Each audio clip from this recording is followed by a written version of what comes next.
wale NEMA na wale Shanda, shule yangu mimi sitarudi kwa mfuko. Kama si mkutano yenu, shule yangu haingeharibika. Nataka hiyo shule Januari irudi vile ilikuwa, watoto waingie kwa shule. La sivyo mimi napeleka nyinyi kotini. Mimi nimeshika hiyo shule ikiwa na watoto 15 peke yake. Saa hii shule imeshika, wameenda wameharibu shule kabisa. Na wameenda. Sasa wamewajia nani muziko? Wazazi, wanafunzi na mheshimiwa Shinyalu. Hiyo nitakubali kweli?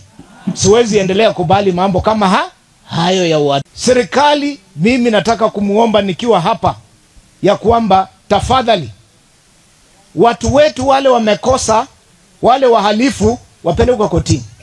Lakini watu wale wameshikwa wakitembea wakiwa kazini yao warudishwe nyumbani waendelee na maisha yao. Na sisi tunataka maisha yetu ya kawaida iendelee, kwa sababu tutakula nini? Tutaishi namna gani?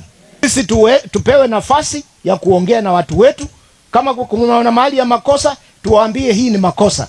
Sio kuleta bunduki, sio kuleta rungu, sio kuleta fujo.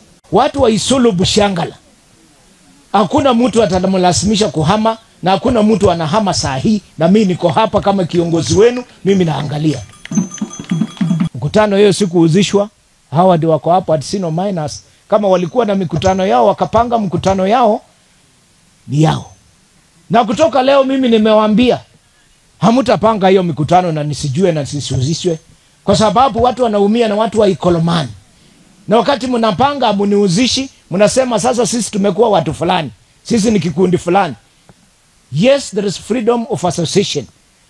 Lakini kama inaleta madhara kwa watu wangu, itabidi mimi niingilie.